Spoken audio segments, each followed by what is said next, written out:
الحمد لله نحمده ونستعينه ونستغفره ونؤمن به ونتوكل عليه ونعوذ بالله من شرور أنفسنا ومن سيئات أعمالنا من يهده الله فلا مضل له ومن يضلله فلا هادي له ونشهد أن لا إله إلا الله وحده لا شريك له ونشهد أن سيدنا وسندنا ونبينا ومولانا محمدا عبده ورسوله صلى الله عليه وعلى آله وأصحابه صلى الله عليه وعلى آله وأصحابه صلى الله عليه وعلى آله وأصحابه وبارك وسلم تسليما كثيرا كثيرا أما بعد فأعوذ بالله من الشيطان الرجيم بسم الله الرحمن الرحيم هل جزاء الإحسان إلا الإحسان فبأي آلاء ربكما تكذبان وقال عليه الصلاة والسلام إن الله سبحانه وتعالى يقول الصوم لي وأنا أجزي به وقال عليه السلام الصوم جنة وقال عليه السلام المعدة حوض البدن فإن صلحت صلح الجسد كله فإن فسدت فسد الجسد كله اللهم أيدنا بتأييدك اللهم أيدنا بتأييدك اللهم أيدنا بتأييدك يا رب العالمين. محترم معزز حضرات علماء کرام، بزرگان دین، اللہ جل جلالہ امن والہ نے رمضان المبارک کو قدرتی طور پر 3 طرح کے صفات سے نوازا ہے. وہ تینوں صفات یہ اللہ کا امت پر احسان ہے.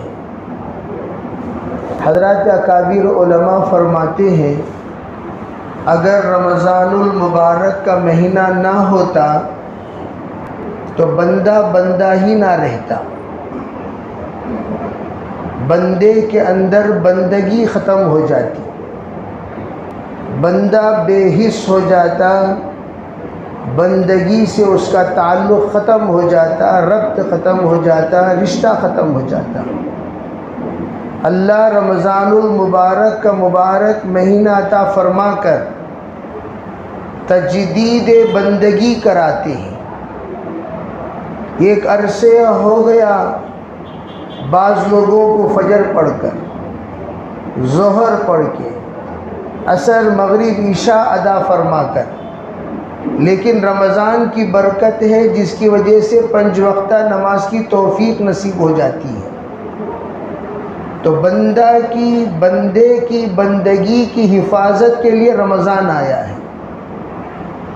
دوسری بات علماء فرماتے ہیں بندے کے اندر جان بھی اللہ کی، مال بھی اللہ کا، یہ احساس پیدا کرنے کے لیے رمضان آتا ہے. رمضان یہ بتاتا ہے جان کے مالک تم نہیں ہو، مال کے بھی مالک تم نہیں ہو.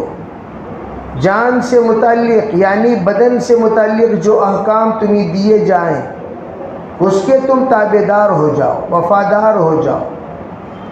اور دوسری بات مال سے متعلق جو حکم تمہیں دیا جائے اس کے تم تابعدار ہو جاؤ، ماننے والے بن جاؤ.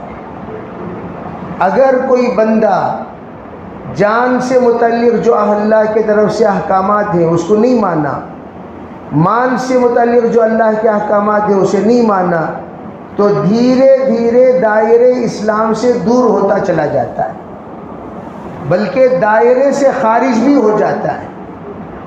اسی لیے دونوں عبادتوں کا اللہ تعالیٰ نے تمام عبادتوں کو سنگم بنا دیا۔ نماز ہے، اس میں جان کا بھی مطالبہ ہے، مال کا بھی مطالبہ ہے۔ نماز ہم پڑھتے ہیں، صرف ہم سے یہ نہیں مطالبہ کیا جاتا صرف جان کے اعتبار سے آپ نماز ادا کرو، بلکہ اللہ یہ بھی دیکھے گا جو کپڑا پہن کر نماز پڑھ رہا ہے وہ کپڑا کیسا ہے، جس جگہ پر نماز پڑھ رہا ہے وہ جگہ کیسی ہے، اور جو یہ بندہ کھا کر نماز پڑھ رہا ہے وہ کھانا کیسا ہے۔ اللہ کے طرف سے اس مال کا بھی جائزہ لیا جاتا ہے نماز میں، تاکہ نماز کے سلسلے میں یہ فیصلہ کریں یہ نماز مقبول ہے یا مردود ہے۔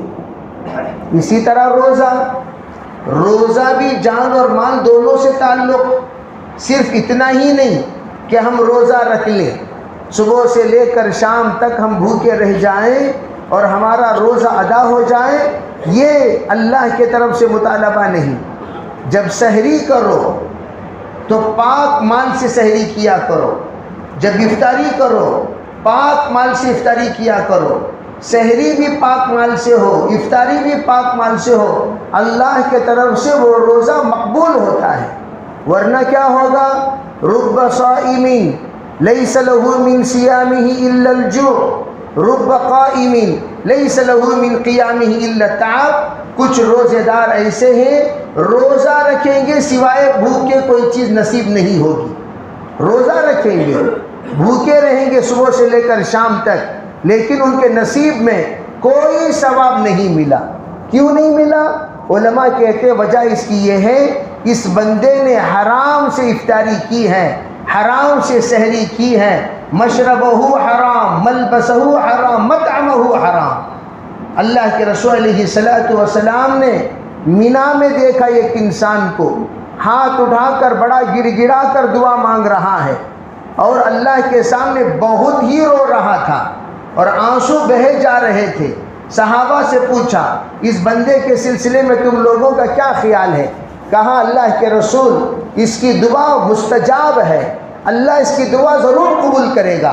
اللہ کے رسول علیہ السلام نے فرمایا نہیں، اس کی دعا اس کے سر پر سے بھی نہیں جا رہی ہے۔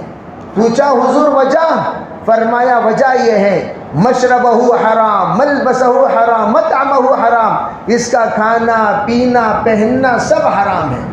اسی لیے میرے عزیز بھائیوں، اللہ کے رسول علیہ السلام نے فرمایا کسب الحلال فریضہ، سب سے پہلے عبادت بعد میں کرو، عبادت سے پہلے تم اس بات کا خیال کرو کیا جو رزق کھا کر میں عبادت کر رہا ہوں وہ حلال ہے؟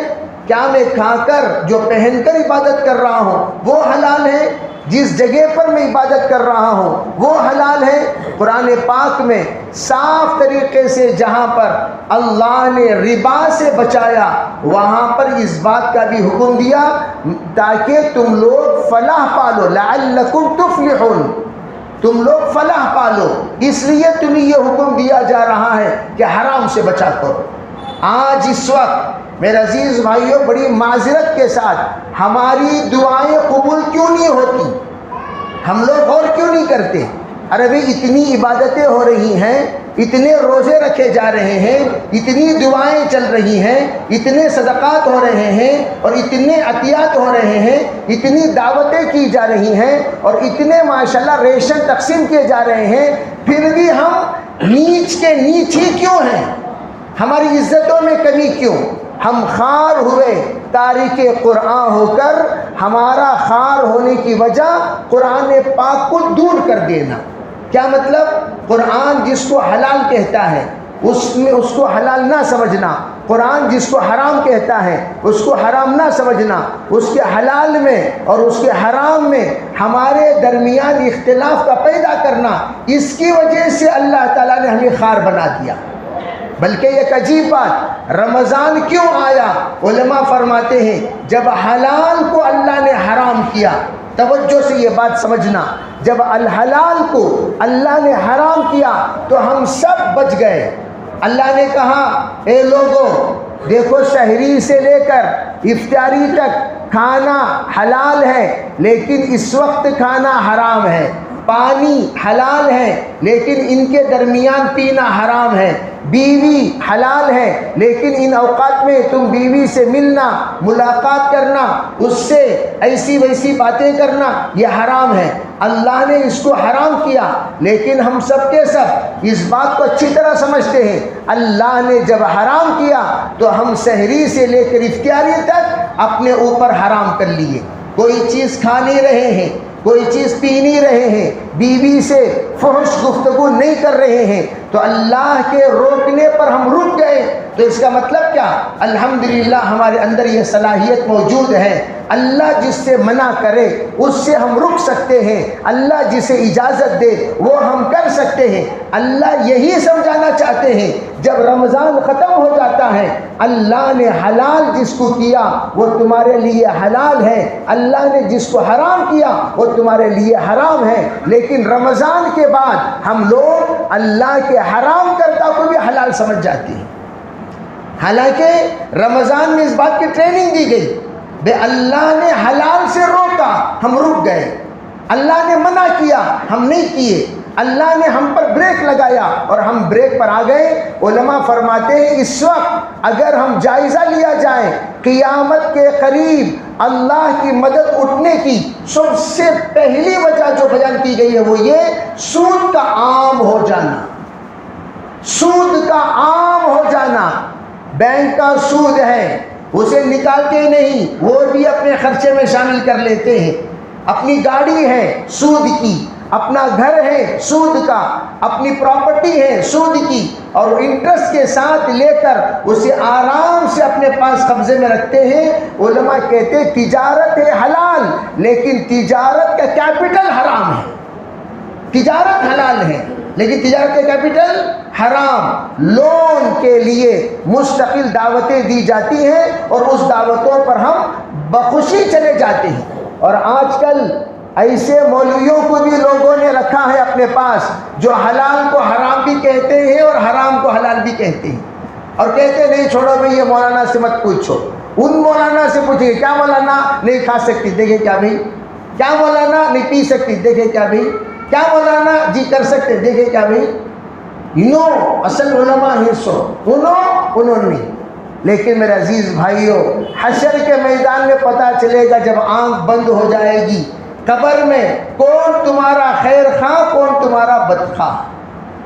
اللہ تعالیٰ جب جہنم کا فیصلہ کرتے ہیں، قرآن پاک میں یہ الفاظ ہیں کہ جب جا رہا ہے ایک کو دیکھ کر بڑا افسوس کے ساتھ کہے گا ارے یہ نالائق کو میں اپنا دوست بنایا، آج میں جہنمی بن گیا، یا لیتنی لم اتخذ فلانا خلیلا، کاش میں فلاں کو دوست نہ بنایا ہوتا، کتنا اچھا ہوتا، فلاں نے کیا کیا، فلاں نے مجھے غلط راستہ بتایا، میرا دوست ہے، میرا یار ہے، میرے ہمنوا ہے، میرے ساتھ اٹھتا بیٹھتا ہے، لیکن دماغ خراب ہے، عقیدہ خراب ہے، تعلقات خراب ہے، اور اس کے رشتے خراب ہیں۔ اس نے کیا کیا؟ خراب لوگوں کی رہبری کیا، خراب لوگوں کے ساتھ جا کر یہ بھی خراب ہو گیا، حلال کو حلال نہیں سمجھا، حرام کو حرام نہیں سمجھا۔ اسی لیے کہا فَسَوْفَ تَرَىٰ إِذَا انْكَشَفَ الْغُبَارُ أَفَتَحْتَ رِجْلِكَ فَرَسٌ أَمْ حِمَارُ۔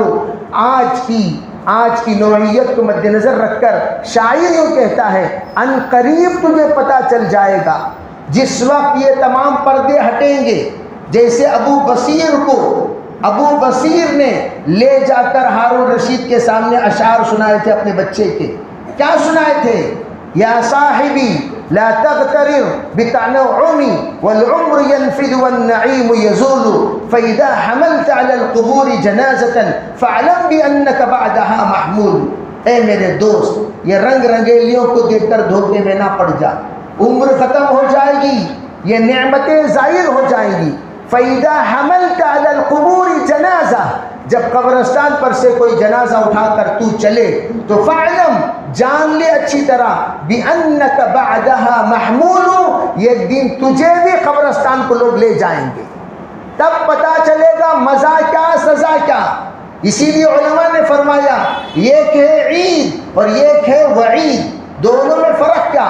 واو کا فرق ہے، عید تو دونوں میں لگا ہوا ہے، یہاں بھی عید ہے وہاں بھی عید ہے، عید کو وعید مت بنایا کرو۔ کیا مطلب؟ اللہ رب العزت 3 عشرہ ہمیں نصیب کیے ہیں، ایک عشرہ رحمتوں والا، ایک عشرہ رحمتوں والا، دوسرا عشرہ مغفرتوں والا، تیسرا عشرہ آگ سے خلاصی والا۔ آگ سے خلاصی سے پہلے اللہ نے رمضان میں جو 20 روزے ہمیں عطا کرنے کے بعد آگ سے خلاصی کا عشرہ عطا فرمائیں گے۔ علماء کہتے ہیں اتنا احساس ہمارے اندر بیدار ہو جانا چاہیے، کوئی بھی عمل ہماری زندگی میں ایسا نہ رہے جو ہمیں جہنمی بنا دے، کوئی بھی عمل ہماری زندگی میں ایسا نہ رہے جو ہمیں جہنمی بنا لے۔ اب دیکھیے فہرست اٹھا کر کون سے اعمال جہنمی بنانے کے ہیں، کون سے اعمال ناراض کرنے کے ہیں، کون سے اعمال اللہ کے طرف سے ایسے ہیں جس کو اللہ نے منع کیا۔ اگر رمضان المبارک میں بھی کوئی سدھرا نہیں، آپ کو میں ایک بات بتا دوں، رمضان آیا کیوں؟ رمضان آیا کیوں؟ علماء فرماتے گناہوں کو جلانے کے لیے۔ رمضان کیوں آیا؟ گناہوں کو جلانے کے لیے، تاکہ آپ کے پاس ڈھیر برابر بھی گناہ ہو، پہاڑ برابر بھی گناہ، کروڑوں پہاڑ برابر بھی گناہ۔ رمضان المبارک میں اللہ ایسا احساس نصیب کرتے ہیں، روزہ رکھ کر پیٹ کا گناہ اللہ جلا دیں گے، آنکھ کا گناہ اللہ جلا دیں گے، دل کا گناہ اللہ جلا دیں گے، سوچ کا گناہ اللہ جلا دیں گے، کان کے گناہ اللہ جلا دیں گے، زبان کی گناہ اللہ جلا دیں گے، جتنے گناہ خلوت میں کیے اللہ جلا دیں گے، جتنے جلوت میں کیے اللہ جلا دیں گے۔ گویا تمام گناہوں کو اللہ جلا کر انسان کو پاک بنا دیتے ہیں۔ اسی لیے کہا قدرتی شیخ ہے رمضان۔ رمضان کون ہے؟ جیسے فرمایا ہے قرآن میں وَيُزَكِّيهِمْ وَيُعَلِّمُهُمُ الْكِتَابَ وَالْحِكْمَةَ، جیسے نبی کی آمد دل کی صفائی کے لیے، قرآن سکھانے کے لیے نبی آئے، تو اسی طرح رمضان کیوں آیا؟ تاکہ ہمارے دلوں کی صفائی ہو جائے، نظروں کی صفائی ہو جائے، سوچ کی صفائی ہو جائے، فہم کی صفائی ہو جائے، خلوت کی صفائی ہو جائے۔ سب کچھ صاف کرنے کے بعد رمضان ہمیں قرآن سمجھانے اور سکھانے کے لیے آیا ہے۔ اب دیکھیے میرے عزیز بھائیوں، ہم لوگ واشنگ مشین میں کپڑا دیتے ہیں بیگم کو کہ بھئی یہ کپڑا ذرا دھو کر دے دیجئے، آپ جمعے کے دن اٹھائے لباس، بھئی ہم لوگوں کو زیادہ احساس ہوتا ہے، اس لیے کہ ہم تو کلر نہیں پہنتے، سب کے سب سفید پہنتے ہیں، اور سفید لباس میں دھبے بہت جلدی نظر آتے ہیں، اور جو ہی آپ نے دیکھا ارے بھئی یہ کیا دھویا آپ نے، یہاں بھی میل لگا ہوا ہے، یہاں بھی میل لگا ہوا ہے، بھئی پیجامے بھی میل ہے، ایک نقطہ بھی اگر میل رہ جاتا تو فوراً نظر آ جاتا۔ تو اسی طرح ہم لوگ جب دھونے پر شکوے شکایت کرتے ہیں، فرشتے پوچھیں گے یا اللہ رمضان کی واشنگ مشین میں ان لوگوں کو آپ نے ڈالا، رحمت کی مشین چلی 10 دن، لیکن جب نکالے گندے کے گندے ہی رہے، مغفرت کی مشین چلی 10 دن، جب نکالے گندے کے گندے ہی رہے، ان گندوں کو گندی جگہ ہی بہتر ہے، ان کو پاک جگہ نہیں بھیج سکتے۔ آخری 10 دن کی مشین چلے گی، وہ کون سی؟ آگ سے نکالنے کی مشین۔ اگر ہم نے اس مشین میں بھی گندے کے گندے ہی رہے اور ہم وہاں کے نکلنے کی کوشش نہیں کیے، پھر اللہ کے علاوہ کوئی ہم پر رحم کرنے والا نہیں۔ تبھی تو کہا سرکار دو عالم صلی اللہ علیہ وسلم نے سیڑھی چڑھتے ہوئے بددعا فرمائی، حضرت جبریل نے، سرکار نے آمین کہی۔ اس میں سے یہ کیا ہے؟ جو رمضان المبارک کا مہینہ پائے اور پھر بھی آنکھ سے اسے خلاصی نہ ملے۔ کیوں؟ آپ ذرا پوچھو رمضان سے کیا ہے تیرے اندر آنکھ سے خلاصی پانے کی، تو رمضان بتائے گا میں اس لیے آیا تھا تاکہ تجھے سدھار دوں، پھر بھی نہیں سدھرا، کتے کی دم کی طرح رہا، تو سدھرا ہی نہیں۔ اب تجھے سدھارنے والا جہنم کے آگ کے علاوہ کوئی آگ نہیں، قبر کے عذاب کے علاوہ کوئی عذاب نہیں، تنگی کے علاوہ کوئی نہیں۔ زندگی کو اللہ رب العزت تنگ کر دیں گے اگر ہم نہیں سدھرے تو۔ میرے عزیز بھائیو، قرآن میں صاف ارشاد ہے فَنَادِرٌ كَيْفَ تَعْمَلُونَ، اللہ تمہیں سرخ روئی نصیب کرے گا، عزتیں نصیب کرے گا، شان دے گا، مقام دے گا، مرتبہ دے گا، اللہ ہر طرح کی عزتوں سے تمہیں نوازے گا، لیکن اللہ دیکھ رہا ہے تمہاری حرکتیں کیا ہیں۔ اس لیے ہم سب ایک ساتھ توبہ کریں، استغفار کریں، اللہ سے معافی مانگیں، اللہ سے یوں کہیں کہ یا اللہ جو ہو گیا سو ہو گیا، اب آئندہ ہم ایسا نہیں کریں گے۔ میرے عزیز بھائیوں، اگر ہم توبہ استغفار کر لیں، رمضان مبارک کے پہلے عشرے میں رحمتیں ہماری طرف آئیں گی۔ جیسے میں اکثر مثال دیا کرتا ہوں، آپ سے کہا گیا بھائی میٹھا تقسیم ہو رہا ہے، ذرا برتن لائیے، آپ برتن لے آئے، میٹھے تقسیم کرنے والے نے دیکھا، ارے جناب آپ کا برتن تو گندا ہے، برتن دھو کر لائیے۔ آپ جائیں گے برتن دھونے کے لیے، دھو کر لائیں گے، تب جا کر اس میں میٹھا ڈالے گا، تب جا کر اس میں گنجی پڑے گی، تب جا کر اس میں کوئی شربت ڈالے گا، تب جا کر اس میں کوئی کھجور رکھے گا، فروٹس رکھے گا۔ اگر برتن گندا ہے، کوئی بھی چیز چاہے وہ کتنی کم قیمت، یعنی پانی بھی ڈالنے کے لیے، پینے کا پانی، کیا دیکھتے ہیں برتن صاف ہے کہ نہیں ہے، گندا رہا تو فوراً دھونے کے لیے ہم کہتے ہیں۔ اسی طرح رحمتیں آتی ہیں، دلوں کو دیکھتی ہیں، آنکھوں کو دیکھتی ہیں، جذبات کو دیکھتی ہیں، خیالات کو دیکھتی ہیں، سوچ کو دیکھتی ہیں، فہم کو دیکھتی ہیں، گندگی ہی گندگی بھری ہوئی ہے تو وہ کہتی ہے رحمت اب یہاں میرے لیے رہنے کی جگہ نہیں، میں تو جا رہی۔ پھر دوبارہ مغفرت آ کر کھٹکھٹائے گی، ارے اب تو اس کا دل صاف ہوا کہ نہیں، اب تو اس کا من صاف ہوا کہ نہیں، اب تو اس کے جذبات صاف ہوئے کہ نہیں، اب تو اس کے خیالات سوچ صاف ہوئے کہ نہیں۔ اب مغفرت آ کر کھٹکھٹائی، وہ کھٹکھٹانے کے بعد ہمارا برتن یوں ہی گندا رہا، مغفرت دیکھے گی دیکھے گی دیکھے گی، وہ بھی چلی جائے گی۔ پھر سوچا جائے گا اس کو پاک کرنے کے لیے، جیسے زنگ کے اوپر آپ پینٹ مارو، پینٹ ٹکے گی نہیں، کیا کہا جاتا ہے پہلے زنگ کو نکالو، پہلے اس کے جو کچھ بھی رنگ بے ڈھنگ لگا ہوا ہے اسے نکالیے، تمام رنگ کو نکالیں، تمام زنگ کو نکالیں، بعد میں اس کو جو کچھ بھی آپ کو لگانا ہے لگائیں گے، پھر وہ چیز لگے گی اور وہ چیز اچھی بھی محسوس ہوگی۔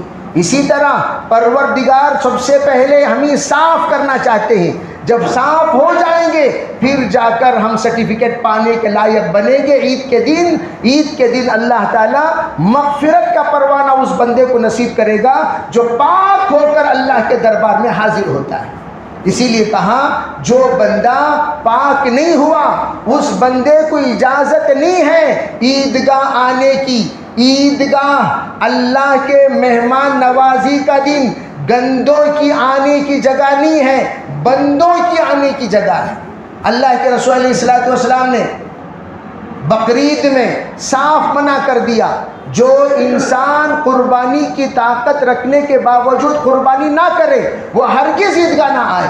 اسی طرح جو روزہ نہیں رکھے، کیا مطلب کوئی عذر نہیں، نہ بیمار ہے نہ مسافر ہے، پھر بھی روزہ نہیں رکھتا، پھر بھی روزے کا حق ادا نہیں کرتا، روزہ صحیح ڈھنگ سے اس نے اہتمام کے ساتھ رکھا نہیں، روزے کے تقاضا پورا کیا نہیں، روزہ کہہ دیتا ہے تو اجر پانے کے لیے، جیسے کہ میں آسان مثال، فیل جو ہو گیا ہے اسے کیا اسٹیج پر بلایا جاتا ہے؟ کیوں بھائی؟ کسے بلایا جاتا؟ جو امتحان میں پاس ہوا، چاہے فرسٹ کلاس ہو یا سیکنڈ کلاس ہو یا تھرڈ کلاس ہو، ایک عمومی انعام، جو داخلہ لے لیا اسے بھی عمومی انعام مکتب میں دیتے کہ نہیں دیتے؟ تو سب کو بلاتے ہیں۔ جو فیل مکتب کو آیا ہی نہیں، فیل ہو گیا، قرآن پڑھا ہی نہیں، روڈ میں وہ بیکار پھرتا رہا، گھومتا رہا، اسے بلا کر پرائز دیتے ہیں۔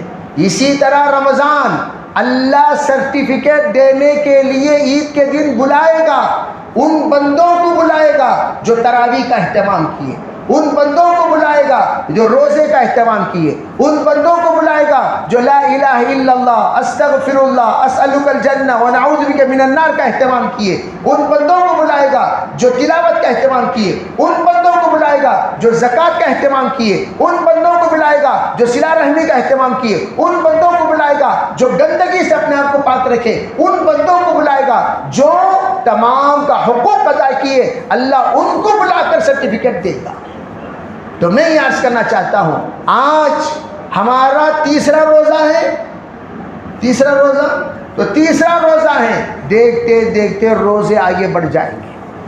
ابھی روزے کی بسم اللہ ہوئی ہے، اعوذ باللہ ختم ہوئی، بسم اللہ ہوئی ہے، تو ابھی ہم فوراً the past is past، جو گزر گیا مزہ میں مزہ، اب کیا کریں؟ فوراً توبہ، یا اللہ جو 2 روزے گزر گئے، بقیہ جو روزے ہیں اس میں میں سدھر جاؤں گا، اس میں وہ حرکتیں نہیں کروں گا۔ اپنے آپ کو موبائل سے دور رکھنا، اپنے آپ کو بیکار کاموں سے دور رکھنا۔ تمام ساتھیوں کو بڑے اہتمام کے ساتھ ہم یہ کہتے ہوئے آ رہے ہیں، رمضان میں اپنے ہاتھوں میں تسبیح رکھا کرو تاکہ تم بیکار باتوں سے بچا کرو، بیکار گفتگو سے بچا کرو، بیکار کاموں سے بچا کرو، سر پہ ٹوپی پہنا کرو تاکہ غلط جگہوں پر جانے سے تم بچا کرو۔ 2 چیزیں ہماری بریک ہیں، سر پہ ٹوپی ہوگی، گندی حرکتوں کی جگہ نہیں جائیں گے، ہاتھ میں تسبیح ہوگی، گندے باتیں نہیں کریں گے، زیادہ سے زیادہ مسجد میں رہنے کا اہتمام کرو، جیسے آخری عشرے میں اعتکاف کا اہتمام کیا جاتا ہے، مسجد میں رہنے کا اہتمام کرو، اور اپنا کام سے کام تعلق رکھو۔ اگر انشاءاللہ اتنا اہتمام کریں گے رمضان بڑا پیارا گزرے گا۔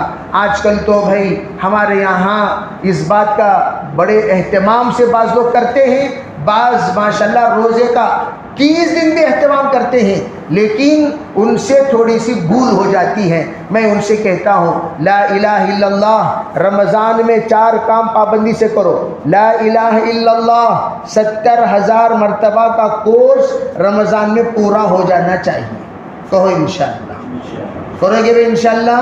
70,000 کا کورس روزانہ 2000 سے 2,2500 لا الہ الا اللہ پڑھ لینا، چلتے پھرتے اٹھتے بیٹھتے آتے جاتے جہاں بھی رہیں آپ۔ وضو کا ہونا شرط نہیں ہے ذکر کے لیے، اور استغفر اللہ 1000 مرتبہ پڑھیں، استغفار 1000 مرتبہ پڑھیں۔ لا الہ الا اللہ سے کیا ہوگا؟ تجدید ایمان ہوگا۔ حضرت عائشہ صدیقہ کو سرکار دو عالم صلی اللہ علیہ وسلم نے یہ ذکر سمجھایا اور یہ ذکر بتایا، عائشہ تو یہ پڑھا کر، لا الہ الا اللہ پڑھ۔ کیوں؟ فرمایا لا الہ الا اللہ پڑھتے پڑھتے پڑھتے پڑھتے خصوصاً قبلہ رخ ہو کر، باوضو ہو کر، کم از کم 100 مرتبہ 200 مرتبہ جب بھی آپ آتے ہیں قرآن پاک پڑھے ہوئے ہیں تو قرآن پاک پڑھیے، اگر قرآن پاک پڑھے ہوئے نہیں ہیں تو ذکر کر لے کر بیٹھیے۔ تو جب بیٹھیں گے آپ کا دل بتائے گا تو صحیح کر رہا تو غلط کر رہا۔ تجدید ایمان ہوتا ہے کلمہ طیبہ سے، جددوا ایمانکم بقول لا الہ الا اللہ، پھر دل کو اللہ ایسا رہبر بنا دے گا۔ استفتی قلبک فإنہ خیر من استفتاہ، تیرے دل سے پوچھ، تیرا دل بتائے گا، فتویٰ دے گا تو صحیح کر رہا ہے یا غلط کر رہا ہے۔ کسی بھی مفتی کے پاس جانے کی ضرورت نہیں، کلمہ طیبہ کا اہتمام کرنے والا دل بتائے گا حلال و حرام کو، دل بتائے گا صحیح اور غلط کو، پھر آپ کو جب صحیح کہا جائے گا فوراً ایکسیپٹ کرو گے، غلط کہا جائے گا فوراً اس کے رک جاؤ گے، جس وقت تمہیں ہدایت دی جائے گی فوراً لینے والے بنو گے، جب روکا جائے گا فوراً رک جاؤ گے۔ تو کلمہ طیبہ کا برکت، اس کی سب سے بڑی برکت ہے کلمہ طیبہ کی۔ دوسری استغفار، من لزم الاستغفار، جو استغفار پابندی سے کرے جعل اللہ من کل ضیق مخرجا، ہر تنگی میں اللہ راستہ کھول دیں گے، چاہے وہ تنگی زندگی کی تنگی ہو، چاہے وہ تنگی رزق کی تنگی ہو، چاہے وہ تنگی بیوی سے تنگی ہو، چاہے وہ تنگی اولاد سے تنگی ہو، چاہے وہ تنگی باہر کے لوگوں سے تنگی ہو، چاہے وہ تنگی نوکری میں تنگی ہو، جیسی بھی تنگی ہو، ان تمام تنگیوں کو اللہ تعالی استغفار کی برکت سے دور کر دے گی۔ تو استغفر اللہ استغفر اللہ استغفر اللہ 1000 بار۔ آسان ترتیب کیا؟ ہر نماز سے پہلے آخر میں پورا استغفار تو کیا ہے؟ استغفر اللہ الذی لا الہ الا هو الحی القیوم واتوب الیہ، یہ پورا استغفار ہے. اگر پورا نہیں کر سکتے تو اپنے گناہوں کو یاد کرتے، اس لیے کہ بھئی میں کتنا نیک ہوں، میں کتنا برا ہوں میں جانتا ہوں. میں اکثر ہمارے ساتھیوں سے کہتا ہوں دیکھو باہر کے لوگ تو حضرت السلام علیہ وسلم یہ تو ملاقاتیں ہوئی، باہر کے لوگ ہمیں اچھا سمجھ رہے. اللہ کے رسول علیہ السلام نے فرمایا اللہم اجعل سریرتی خیرا من علانیتی وجعل علانیتی صالحہ، یا اللہ میرے باطن کو میرے ظاہر سے اچھا بنا دے، میرے ظاہر کو نیک لوگوں کی طرح بنا دے. لیکن نیک انسان ہے کہ نہیں، خود سے کہو بے اللہ کو حاضر و ناظر رکھ کر بتاؤ کیا آپ نیک ہیں. اپنے آپ سے پوچھو، ہم بتائیں گے تو کہاں کا نیک ہے، کتنا بڑا تو چھتری بول کو تجھے معلوم نہ. اپنا نفس بولے گا. تیری آنکھ کیسی، تیری زبان کیسی، تیرا دل کیسا، تیرا دماغ کیسا، تیری صحبت کیسی، تیرے ملنے جلنے والے کیسے، بیوی کے ساتھ تیرا کیا برتاؤ، رشتہ داروں کے ساتھ تیرا کیا برتاؤ، خلوت میں تو کیسا ہے، بیپار میں تو کیسا ہے، کاروبار میں کیسا ہے. تیرا دل خود کہے گا تو اچھا. جیسے ایک بزرگ نے کہا اللہ تیری طرح تیرے بیٹے کو بنائے. دونوں بولے حضرت یہ دعا واپس لے لیو، نکو مجھے یہ دعا. کیا دعا ہونا، آپ کے سکا میرے بچے کو اللہ بنائے سکا دعا کرو. نہیں بھائی اللہ تیری طرح تیرے بچے کو بنائے. نہیں حضرت یہ دعا نکو، حضرت واپس لے لو دعا. تمہاری طرح اللہ تعالیٰ میرے بچوں کو بنانا. حضرت پوچھے بچہ تیرا میرا سگا کیسا بنتا، بچہ تیرا میرا سگا کیسا بنتا. کہا نہیں حضرت میں برابر انسان نہیں، میں کیسا وہ مجھے معلوم، میری زندگی چھوڑ ڈالو، میری طرح میرا بچہ نہیں بننا، انہیں اچھا بننا.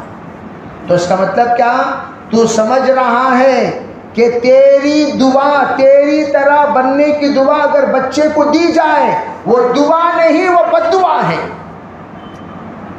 تو اس کا مطلب کیا، تمہیں خود تمہارے بچے کو تمہارے آئیڈیل بنانے کو تیار نہیں. جب تمہیں خود اپنے آپ کو اچھا نہیں سمجھنے، اللہ کیسا اچھا سمجھے گا، فرشتے کیسا اچھا سمجھیں گے، کرامن کاتبین کیسا اچھا سمجھیں گے، خبر میں آنے والے ممکن نکل کیسا اچھا سمجھیں گے. ہمیں خود اپنے آپ کو اچھا نہیں سمجھتے.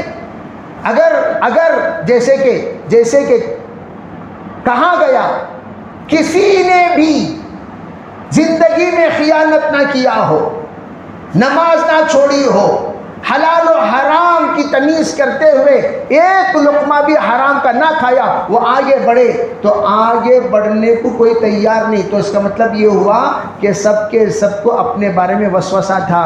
جو شرائط لگائے جا رہے ہیں وہ شرائط کے ہم لوگ لائق نہیں ہیں. تو اس لیے میرے عزیز بھائیوں، دوسرے اچھا بولنے سے کوئی انسان اچھا نہیں بن جاتا، دوسرے برا بولنے سے کوئی انسان برا. خود کو یوں سمجھنا چاہیے میں اچھا ہوں، آپ فتویٰ دیجئے. آپ برے ہیں، آپ فتویٰ دیجئے. آئینے کے سامنے کھڑے ہو کر پوچھئے تو اچھا انسان ہے، پوچھئے اس کو جو آپ کے سامنے نظر آ رہا ہے، وہ بتائے گا نہیں میں اچھا انسان نہیں. پھر اچھا کیوں نہیں بنتا، اچھا کیوں نہیں بنتا؟ رمضان سے بڑھ کر کیا اچھا بنانے کا مہینہ کوئی مہینہ آئے گا؟ انسان کو سدھارنے کے لیے کوئی مہینہ آئے گا؟ روزے سے بڑھ کر کوئی عبادت آئے گی؟ اللہ کے رسول علیہ السلام نے فرمایا کہ جس وقت بندہ پیٹ کو خالی رکھتا ہے، اللہ رب العزت المعدۃ حوض البدن، معدہ بدن کا حوض ہے، اگر یہ کنٹرول میں آ جاتا ہے پورے بدن کے اعضاء کنٹرول میں آ جاتے ہیں. جب یہ ان کنٹرول ہو جاتا ہے تو پورے بدن کے اعضاء ان کنٹرول ہو جاتے ہیں. اب رمضان میں اتنا کنٹرول میں ہمارا معدہ آ گیا، آنکھیں بھی کنٹرول، زبان بھی کنٹرول، ہم بھی کنٹرول میں ہیں. کتنے کنٹرول میں ہے اپنے آپ کو، اور گناہ کرنے کو جی چاہتا ہے تب بھی بھئی رمضان روزہ فوراً آدمی کو یاد آتا ہے. تو اللہ یہی چاہتے ہیں ہر بندہ رمضان کے روزے کے ذریعے سے جہنم سے خلاصی پالے اور جنتی بن جائے. یہ استغفار کے ذریعے سے اللہ گناہوں کو دھو دیتے ہیں. اسی لیے حضرت تھانوی سے کسی نے پوچھا حضرت تسبیحات، 3 تسبیحات ہمارا کابر کہتے ہیں، تیسرا کلمہ درود شریف استغفار، اس میں پہلے کیا پڑھنا چاہیے؟ حضرت نے فرمایا سب سے پہلے استغفار پڑھو. استغفار یہ گناہوں کو دھو دیتا ہے. جب استغفار دھو دیا تو پاک ہو گیا کپڑا. اب کیا کریں؟ فرمایا اب تیسرا کلمہ پڑھو، سبحان اللہ والحمدللہ ولا الہ الا اللہ واللہ اکبر. اس کے ذریعے سے کپڑا صاف ہو جاتا ہے. ایک ہے پاک ہونا، استغفار سے پاک ہوگا. ایک ہے صاف ہونا، تیسرے کلمے سے صاف ہوگا. پھر کیا کہا؟ فرمایا پھر درود شریف پڑھا کرو. درود سے کپڑا معطر ہو جاتا ہے، خوشبودار ہو جاتا ہے. جب بھی خوشبو لگاتے ہیں تو کپڑا گندا ہے تو خوشبو نہیں لگاتے، کپڑا پاک ہوگا خوشبو لگاتے ہیں تاکہ خوشبو بیکار نہ ہو. تو اسی طرح میرے عزیز دوستو، استغفار کا پہلا فائدہ، تنگی میں اللہ راستہ کھولیں گے. وَمِن كُلِّ ضِيقٍ مَخْرَجًا، ہر جگہ جہاں راستہ نہیں ملا اللہ راستہ بتائیں گے. وَيَرْزُقُهُ مِنْ حَيْثُ لَا يَحْتَسِبُ، ایسی جگہ سے اللہ رزق دیں گے جہاں سے اس کا گمان بھی نہیں ہوگا. تو میں یہ عرض کر رہا ہوں الحمدللہ اس میں لا الہ الا اللہ پڑھے، استغفر اللہ پڑھے. پھر تیسرا، جب ہمارے گناہ دھل کر ہم لوگ صاف و شفاف ہوتے رہیں تو اللہ سے کہیں اسألک الجنہ، یا اللہ جو کچھ میں کر رہا ہوں یہ جنتی بننے کے لیے کر رہا ہوں، میں آپ سے جنت مانگتا ہوں، مجھے آپ جنت عطا فرمائیے. جنت کی زندگی قبر سے شروع ہو جاتی ہے، بلکہ فرمایا اللہ سے یہ نیت کرو یا اللہ میری زندگی ہی کو جنتی زندگی بنا دے. اللہ گھر کو جنت بنا دے گا، باپ بھی جنت، ماں بھی جنت، بچے بھی جنت. جیسے علی رضی اللہ تعالیٰ عنہ، فاطمہ رضی اللہ تعالیٰ عنہ، حسن و حسین رضی اللہ عنہما، علی فی الجنہ، فاطمہ سید نساء اہل الجنہ، حسن والحسین سیدہ شباب اہل الجنہ. اس طرح اللہ جنتی گھرانہ بنائے گا دنیا ہی میں. جب ہم مانگے اللہ سے اسألک الجنہ، یا اللہ جنت کا مزہ مجھے دنیا ہی میں عطا فرما، اللہ ضرور عطا کریں گے. پھر اللہ سے کیا کہیں؟ وَنَعُوذُ بِكَ مِنَ النَّارِ، میں جہنم سے پناہ مانگتا ہوں، میری زندگی کو بھی جہنم نہ بنا، نہ میری قبر کو جہنم بنا، نہ میرے حشر کو جہنم بنا، نہ حشر کے بعد میرے حق میں کوئی جہنم کا فیصلہ ہو. بس میں پناہ مانگتا ہوں جہنم سے. سب کریں گے بھی انشاءاللہ؟ تو سب نیت کریں، ارادے فرمائیں. تو اسی کے لیے یہ عمل جو میں نے بتایا، ان عمل کی پابندی کریں. اور جو قرآن پاک پڑھنا نہیں جانتے وہ قرآن پاک سیکھیں. اور جو ہمارے ذمے زکوٰۃ ہے وہ زکوٰۃ 40%، وہ 40% حساب لگا کر اس میں دیکھو اللہ دیکھ رہا ہے. کوئی دیکھے یا نہ دیکھے، اللہ وہ بیلنس نہیں. بعض لوگوں 40 لاکھ روپے آپ کے پاس ہیں، 1 لاکھ زکوٰۃ دینا واجب ہے، فرض ہے. اگر 1 لاکھ زکوٰۃ نہیں دیں گے تو کیا ہوگا؟ کیا بھی نہیں ہوگا، سانپ بڑھتا جائے گا. خبر ہی میں وہ سانپ حاضر ہو جائے گا. جناب والا جی، آپ نے کتنے سال کی زکوٰۃ پینڈنگ ڈالتے رہے، میں بڑھتا رہا، یہ 23 کا میں بن گیا ہوں. اب وہ ذُقْ مَا كُنْتُمْ تَكْنِزُونَ، سانپ ڈھسے گا. اللہ سب کی حفاظت فرمائے. سانپ ڈھسے گا. کتنا دینا ہے؟ کتنا دینا؟ 80 پر 7 گرام سونا ہو، 1 کلو 600، 80 پر 7 گرام سونا ہو، اور پھر 630 گرام چاندی ہو. کتنے گرام؟ 630. مہر فاطمی 1 کلو 530 گرام ہے. ٹھیک ہے بھائی؟ تو یہاں پر مہر فاطمی کا حساب نہیں، 52.5 تولہ، وہ کتنا ہوگا؟ 630 گرام. بعض علماء نے اس کو 610 کہا، 20 کہا، 30 کو رکھ لیں آپ. تو ان پر زکوٰۃ دینا واجب ہے. پیسوں کا جو حساب ہوگا 630 گرام کے حساب سے حساب ہوگا. آپ دیکھ لیں ریٹ کیا ہے اور اسی کے حساب سے آپ لگا لیں. اور اپنے بیگمات، دیکھو بھائی، بیگمات کے زیورات کے مالک بیگم ہے، آپ نہیں ہیں. یہاں بنگلور میں اس کے زیورات پورے میرے اسٹاف کو 100 بیچ کو اکثر لوگوں کے پاس زیورات نہیں ہیں بیگمات کے پاس. یہ مستورات میں اگر بیان کرتا تو بیگمات صحیح بتا دیتے، ہاں حضرت انہوں بھی ویسا انہوں بھی ویسا، کون کیا بیچ کو کھائے، پوری کارگزاری آ جاتی. اس کے مالک بیگم ہے، آپ نہیں ہیں. آپ نے جو دیا آپ کے بیگم کو وہ بھی بیگم ہی کا، وہ گفٹ ہے. وہ مہر جو دیا ہے وہ بھی اسی کا ہے، وہ بھی اس. ہاں آپ نے جو اپنے پاس رکھا بیگم سے کہا بھئی یہ میری چیزیں ہیں، آپ استعمال کر سکتی ہیں، تو وہ آپ کی ہیں، جو بیگم کی ہے وہ بیگم کی ہے، جو آپ کی ہے وہ آپ کی ہے۔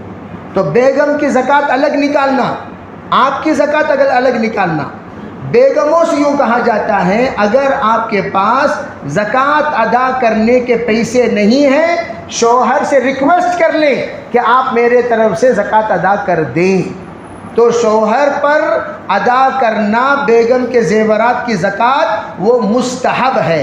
اللہ کے رسول کی خدمت میں ایک عورت آئی، عورت مالدار شوہر غریب، عورت مالدار شوہر غریب، اللہ کے رسول کی خدمت میں اگر کہنے کہ حضور مجھ پر زکوٰۃ ہے، آپ نے فرمایا ہاں ہے۔ فرمایا کسے دوں؟ آپ نے فرمایا افقر الناس، لوگوں میں سب سے بڑا فقیر جو ہے اسے دو۔ کہا حضور کون سے فقیراں؟ کہا تیرے خاندان کے فقیر۔ تو انہوں نے خاندان کے فقیروں میں سوچ کر کہنے لگے حضور میرے پورے خاندان میں سب سے بڑا فقیر میرا شوہر 600، کیا کرنا؟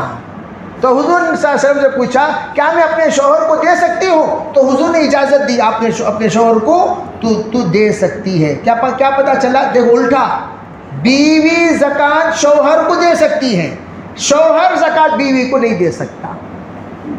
کیوں؟ شوہر کے ذمے بیوی کی پرورش ہے، بیوی کے ذمے شوہر کی پرورش نہیں ہے۔ ساس کے گھر میں لینا جائز ہے کہ نہیں؟ آپ لوگ اس سے فتویٰ لگا لیں۔ شوہر کے ذمے بیوی کی پرورش ہے، بیوی کے ذمے شوہر کی پرورش نہیں۔ اسی لیے مسئلے میں فرق بتایا، بیوی زکوٰۃ شوہر کو دے سکتی ہیں لیکن شوہر زکوٰۃ بیوی کو نہیں دے سکتا، اس سے زکوٰۃ ادا نہیں ہوگی۔ ٹھیک ہے بھائی؟ تو اس کے لیے کیا کریں؟ ہم اپنا بزنس کا جو مال ہے وہ سب حساب کتاب لگائیں اور لگا کر جتنی زکوٰۃ ہم پر بنتی ہے اتنی زکوٰۃ ہم ادا کریں، سب کریں گے بھائی انشاءاللہ۔ اور علماء فرماتے ہیں دیکھو زکوٰۃ ادا کرتے وقت ایسی جگہ، ایک تو ہے اپنی فیملی، اپنا پریوار، اپنا آپ کے پاس جتنی زکوٰۃ ہے اسے ادا کرتے ہوئے اتنا دیکھنا ایسی جگہ زکوٰۃ ادا کروں جہاں پر 3 چیزیں ہوں۔ نمبر 1 ایصال ثواب، نمبر 2 دین کی حفاظت، نمبر 3 شریعت کی ترقی۔ 3 چیزیں، یہ تینوں چیزیں کہاں ہیں؟ مدارس میں پائے جاتے ہیں۔ مدارس میں آپ کو اس لیے وضاحت کرنا چاہتا ہوں کہ لوگ اس میں فرق ہی نہیں سمجھتے، ہر جگہ پر زکوٰۃ دینا زکوٰۃ ہے، لیکن یہاں پر دینے میں آپ کو 3 فائدے ہیں۔ نمبر 1، سب سے پہلی بات، اللہ کے رسول صلی اللہ علیہ وسلم کے مہمان جن کو طلبہ کہتے ہیں، وہ غربا ہوتے ہیں، مساکین ہوتے ہیں، اکثر و بیشتر جو امیر ہوتے ہیں وہ تو فیس بنتے ہیں، جو غریب ہوتے ہیں وہ بیچارے کچھ بھی نہیں کر سکتے، غربا ہوتے ہیں۔ یہاں تک کہ بعض بچوں کے پاس مدرسے والے کپڑا سلانا پڑتا ہے عالم ہونے کے بعد، جیسے کہ اعلان کیا حضرت نے، پورے ساؤتھ انڈیا میں، پورے انڈیا میں خزاں کورس صرف 3 جگہ پڑھائے جاتے ہیں، ایک پٹنہ، نمبر 2 حیدرآباد، نمبر 3 ہمارا مدرسہ الجامعہ مرکز العلوم۔ چوتھی جگہ شوافی کی ترتیب پر قضا پڑھاتے وہ بمبئی میں۔ پورے ہندوستان میں 4 جگہ قضا ہے، اور ہمارے مدرسے میں کرناٹک میں، تمل ناڈو میں، کیرلا میں کہیں بھی نہیں ہے، مہاراشٹر میں بھی کہیں بھی نہیں، بلکہ بامبے میں ہے۔ اس کے علاوہ حنفی کی ترتیب پر ہمارے یہاں قضا پڑھاتے ہیں۔ الحمدللہ اب تک 70 پر 6 قاضیان کرام صرف 5 سال کے عرصے میں فارغ ہو گئے۔ کتنے قاضیان کرام بھائی؟ یہ اللہ کا فضل ہے۔ اور 30 پر 7 عالم بننے کے بعد فاضل لکھتے ہیں، اس کے بعد وہ فاضل کورس بھی ہمارے پاس ہے، اس میں بھی 30 پر 7 الحمدللہ 5 سال کے عرصے میں فارغ ہو گئے۔ اور جو بچے قرآن یاد کرنے کے بعد قرآن ان کا کمزور ہے، بھولنے والے ہیں، ان بچوں کے لیے ہم نے دور رکھا۔ دور بھی پورے کرناٹک میں صرف ہمارے مدرسے میں ہے دور، تو اس میں بھی ماشاءاللہ 140 بچے اب تک فارغ ہو چکے ہیں۔ تو خیر میں یہ بتانا چاہتا ہوں، بڑے بڑے جلسے بھی ہوئے، کچھ ساتھی ہمارے یہاں سے بھی تشریف لائے تھے۔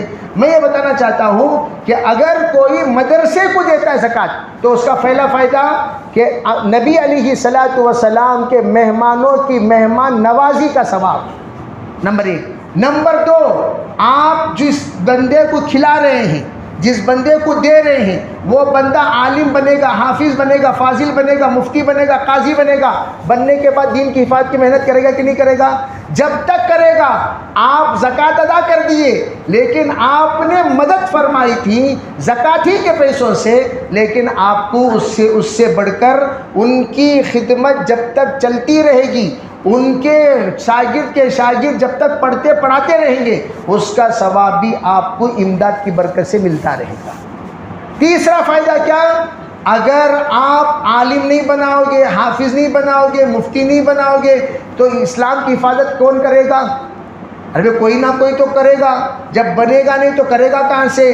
تو حفاظت دین کا ثواب بھی اللہ عنایت فرمائیں گے زکوٰۃ مدارس کو دینے کی برکت سے۔ تو یہ عام ثواب کے علاوہ اسپیشل ثواب اللہ تعالیٰ مدارس کو مدد کرنے کی برکت سے دیتے ہیں، اس لیے ہم عام طور پر کہا کرتے، دیکھو ماشاءاللہ ہمارا جو محلہ ہے الیکسندر میں کئی جگہوں پر بڑے فخر کے ساتھ یہاں تو بہت سارے نئے نئے چہرے ہی ہیں، بہت کم پرانے چہرے ہیں۔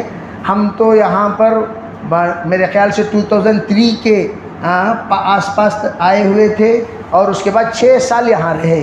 تو اس وقت میں مدرسہ قائم ہوا، ہمارے ساتھیوں سے میں نے عہد کرایا تھا، اس وقت 20 سال پہلے کی بات ہے نا بھائی، عہد کرایا تھا کہ نیت یہ کرو کہ ہم باہر چندہ نہیں کریں گے، اور اللہ کے فضل سے اس وقت عہد کیا ہمارے ساتھیوں نے۔ میں فخر کے ساتھ تمام جگہوں پر یہ کہتا ہوں الحمدللہ ثم الحمدللہ، ایک پیسہ باہر چندہ کیے بغیر مدرسے کی تعمیر بھی ہوئی، مدرسے کا پورا خرچہ چلا کئی سالوں تک، اور اب بھی ماشاءاللہ چل رہا ہے۔ اللہ کرے کہ تا قیامت چلتا رہے۔ اور اللہ نے اتنا فاسٹ ترقی دیا، اتنا فاسٹ، تاریخ مدارس میں کوئی بھی مدرسہ 5 سال میں جلالین تک پہنچا ہو ایسا مدرسہ آپ کو نہیں ملے گا۔ جلالین کے معنی کیا؟ مولوی کورس کا آخری سال سے پہلا سال، مولوی کورس کا یعنی اور 1 سال پڑھاتے تو مولوی بن جاتے، اتنا فاسٹ اللہ ترقی بھی دی ہے۔ اور ماشاءاللہ اللہ تعالیٰ نظر بس سے اس محلے کی حفاظت فرمائے، اللہ تعالیٰ خوب صلاحیتوں سے نوازا، سخاوتوں سے بھی نوازا۔ اور مجھے یاد ہے مسجد الانبیاء مدرسۃ المرسلین میں ہی نام دیا تھا، وہ شاید آپ حضرات کو یاد ہوگا۔ میں نے کہا ایسا نام رکھیں گے جو نام پورے کرناٹک میں کیا ہندوستان میں تلاش کرنے پر بھی نہیں نیٹ میں بھی لوگوں نے تلاش کیا۔ میں نے کہا فوراً اللہ نے دل میں بات ڈالی، مسجد الانبیاء، یہ بیت المقدس کا نام ہے۔ کس کا نام ہے؟ کس کا نام ہے بھائی؟ بیت المقدس کا جو نام ہے اس کا نام کیا ہے؟ مسجد الانبیاء۔ وہ نام مدرسۃ المرسلین، جتنے رسول ہیں ان تمام رسولوں کی رسالت ہی وارثین انبیاء کہلائے جاتے ہیں۔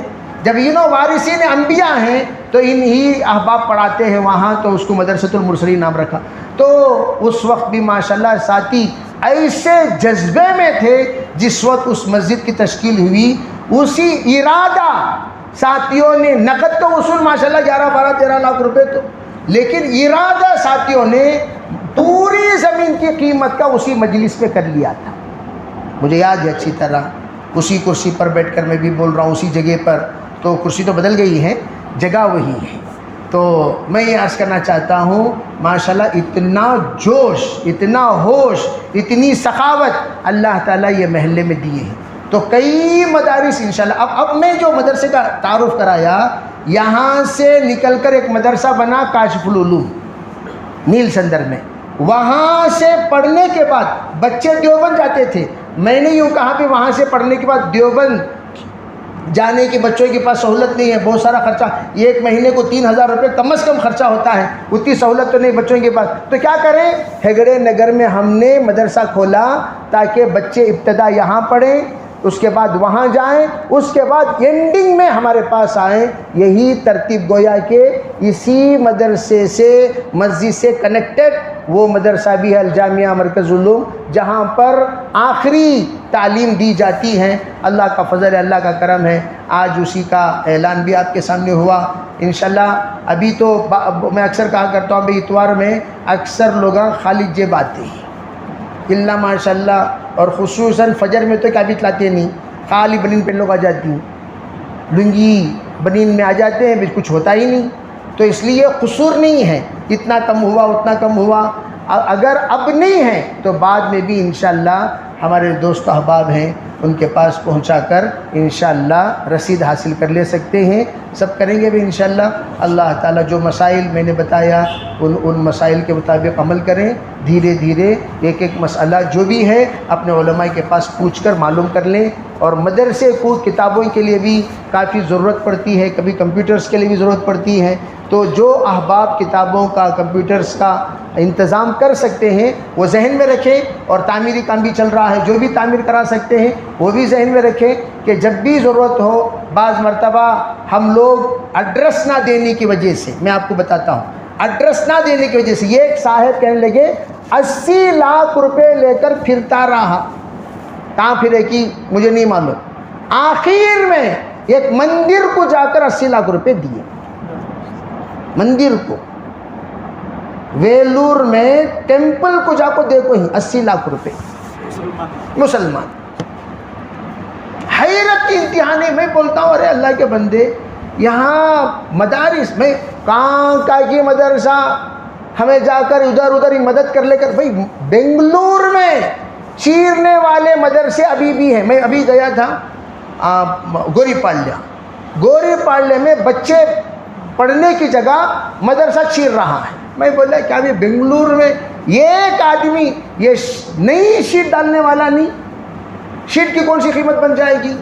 تو میں اپنے ساتھیوں سے کہتا ہوں دوڑ لگائیں، باقاعدہ جاؤ مدارس کو دیکھو، اپنے بنگلور کے مدارس بہت سارے مستحق ہیں، ہم اطمینان سے ہیں سفرا کو دیکھ کر، بھائی بنگلور والے کو پیٹ بھرے، کیا بھی پیٹ بھر کو نہیں، بیزار ہو کر بیٹھ گئی سب، کیا کرتی ہیں بھائی، کتنے بار جا کو پوچھتے بھی ہم نہ بھی شرم آتی ہے۔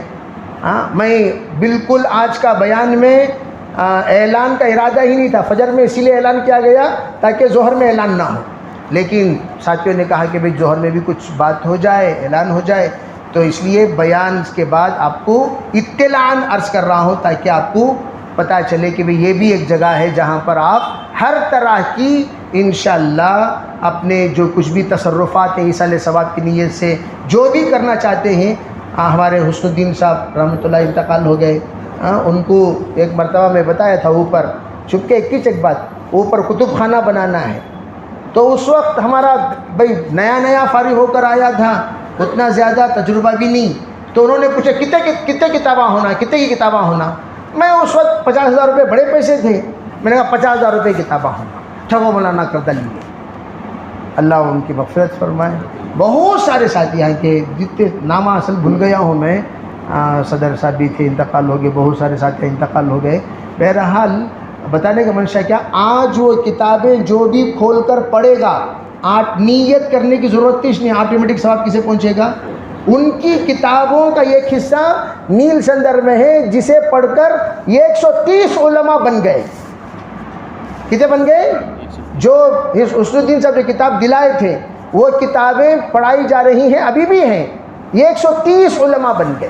تو میں ایک مثال دینا چاہتا ہوں، اس طرح ماشاءاللہ ہمارے یہاں سب ساتھی بیٹھے ہوئے ہیں، حاضرین کا، مرحومین کا نام لینا مسنون ہے، حاضرین کا نام لینا خلاف سنت ہے، ٹھیک ہے بھائی، تاکہ بھائی ان کے اخلاص کو اخلاصی میں رکھنا چاہیے، اس لیے میں مرحومین کا نام لے لیا، جو نہیں ہیں، جو ہیں وہ تو یہاں ہیں، انشاءاللہ وہ کرتے رہیں گے، اللہ تعالیٰ ان کے حق میں ثواب دیتا رہے گا، اللہ تعالیٰ عمل کی توفیق عطا فرمائے۔ باہر ساتھی ہیں جاتے ہوئے ان سے رسید حاصل کریں۔ لک الحمد ولک الشکر، اللہم صلی علی سیدنا محمد وعلی آل سیدنا محمد وبارک وسلم، اللہم ارنا الحق حقا وارزقنا اتباعہ وارنا الباطل باطلا وارزقنا اجتنابہ، اللہم آت نفوسنا تقواہا وزکیہا انت خیر من زکاہا انت ولیہا ومولاہا واہدنا الی سواء السبیل واہدنا الی سواء الصراط۔ اے اللہ ہم سب کے گناہوں کو معاف فرما، یا اللہ ہمارے خطایا سے درگزر فرما، بقیہ زندگی تیرے رحمات پر مرضیات پر گزارنے کی توفیق عطا فرما، یا اللہ خیر کا معاملہ فرما، شر سے حفاظت فرما، یا اللہ ایک نہ ایک دن ہم سب کو آپ کے پاس آنا ہے، آنے سے پہلے نیک بن کر آنے کی توفیق عطا فرما، نیک بن کر آنے کی توفیق عطا فرما، نیک بن کر آنے کی توفیق عطا فرما۔ یا اللہ ماحول نے ہمیں گندا بنا دیا، یا اللہ ماحول نے ہمیں گندا بنا دیا، ہم بہت گندے ہو چکے ہیں اللہ، تو نے رمضان کا مبارک مہینہ عطا کیا تاکہ ہمیں پاک کریں. یا اللہ ہمیں پاک کر دے، ہمیں پاک کر دے، ہماری زبان کو، ہماری سوچ کو، ہماری فکروں کو، ہمارے جذبات کو، ہمارے خیالات کو. یا اللہ ہر چیز کو پاک فرما، معاشرہ، معاملہ، اخلاق کو پاک فرما، خلوت و جلوت کو پاک فرما، ازدواجی زندگی کو پاک فرما. یا اللہ کاروبار کو پاک فرما. یا اللہ ایسا پاک فرما یا اللہ ہم کلمہ طیبہ پڑھتے پڑھتے آپ کے پاس پہنچ جائیں، پاک دین کا کام کرتے کرتے آپ کے پاس پہنچ جائیں، قرآن پاک پڑھتے پڑھتے آپ کے پاس پہنچ جائیں، مدینہ پاک میں حال سلام پڑھتے پڑھتے آپ کے پاس پہنچ جائیں، کعبہ پاک کی طواف کرتے کرتے آپ کے پاس پہنچ جائیں. ایسے فیصلے فرما یا اللہ. جو کچھ بھی ہمارے نفس نے ہمیں قبضہ کر کے رکھا ہے اس نفس سے ہمیں چھٹکارا دے دے، اس نفس سے ہمیں چھٹکارا دے دے. بہت سارے حاضرین پریشان ہیں، ان کی پریشانی کو دور فرما. یا اللہ غلط مقدمات میں کوئی پھنسے ہیں تو ان کی رہائی کے فیصلے فرما. جنہوں نے دعا کی درخواست کی ہے، لکھی ہے، ان کے تمام مرادوں کو، جائز مرادوں کو پورا فرما. یا اللہ جو بیمار ہیں ان کو شفائے عاجلہ مستمر نصیب فرما. یا اللہ جو ہندوستان کے حال پر رحم فرما، ہندوستان کے حال پر رحم فرما. ہماری غفلتوں کی وجہ سے حکومتوں پر یا اللہ دن بدن حکومتوں کی طرف سے حالات آ رہے ہیں. یا اللہ ہماری نیتوں کو پاک فرما کر، غفلتوں کو دور فرما کر، ووٹنگ کے زمانے میں صحیح یا اللہ منتخب فرما کر نمائندہ لانے کی توفیق عطا فرما. صحیح نمائندے کو منتخب فرما کر لانے کی توفیق عطا فرما. یا اللہ ایسا نمائندہ کا ہم انتخاب کریں جو اسلام کے لیے، مسلمانوں کے لیے خیر کا سبب بنے، ایسے فیصلے فرما. یا اللہ ووٹنگ کو ضائع کرنے سے حفاظت فرما. یا اللہ ووٹ کو ضائع کرنے سے حفاظت فرما. یا اللہ جن کے پاس آج تک ووٹ کے بارے میں کوئی فکر کرتے ہوئے یا اللہ انہوں نے ووٹنگ کارڈ نہیں بنایا ہے، ان کو بھی فکر مند بنا کر یا اللہ سب کو اپنا حق ادا کرنے کی توفیق عطا فرما. یا اللہ امت مسلمہ میں یا اللہ 70% لوگوں کا آج تک ووٹنگ نہیں ہوا ہے. یا اللہ لوگ غفلت میں رہ گئے.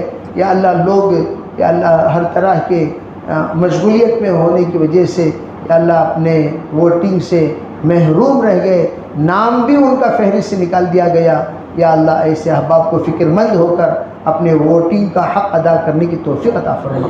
ووٹنگ ایک شہادت ہے، وہ شہادت کا دینے کا حکم ہے. یا اللہ اس حکم کو نیکی سمجھ کر، عمل سمجھ کر، عبادت سمجھ کر کرنے کی توفیق عطا فرما. یا اللہ دن بدن جو خبریں ہمیں مل رہی ہیں وہ دلوں کو تنگ کرنے والی، ارادوں کو یا اللہ کمزور کرنے والی خبریں مل رہی ہیں.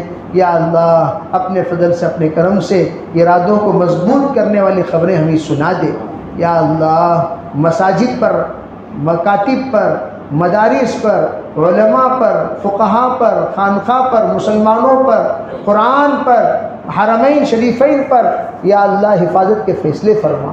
یا اللہ حفاظت کے فیصلے فرما. اللہ ان تمام پر تیری خصوصی نگرانی، یا اللہ خصوصی رحمتیں، خصوصی عافیتیں نصیب فرما. یا اللہ بہت سارے دنیا سے چلے گئے. یا اللہ ہمارے مولانا الیاس شریف صاحب جو اس مسجد میں تفسیر کیا کرتے تھے، ان کی آوازیں اس در و دیوار میں گونجی ہیں. ایک زمانے میں یا اللہ اسی جگہ پر بیٹھ کر انہوں نے بیان کیا تھا، جمعے کے دن غسل فرما کر پاک ہو کر تیرے تیرے پاس پہنچ گئے. یا اللہ ان کی مغفرت فرما، درجات بلند فرما، اعلی علیین میں جگہ نصیب فرما، پسماندگان کو صبر جمیل عطا فرما. بہت سارے ہمارے ذمہ داران، ہمارے متعلقین، ہمارے دوست و احباب یا اللہ تیرے پاس پہنچ چکے ہیں، سب کے مغفرت کے فیصلے فرما، سب کے درجات بلند فرما. جتنے مرحومین ہیں یا اللہ خصوصی رحم فرما کر مغفرت فرما دے. یا اللہ قبر کی آنکھ سب حقیقت کو بتا دیتی ہے، اس سے پہلے دنیا ہی میں حقیقت کی آنکھ کھول دے، حقیقت کی آنکھ کھول دے، حقیقت کی آنکھ کھول دے. اپنے فضل سے، اپنے کرم سے ہماری دعاؤں کو قبول فرما. ربنا تقبل منا ما كان صالحا وسيئا ما كان فاسدا برحمتك يا ارحم الراحمين والحمد لله.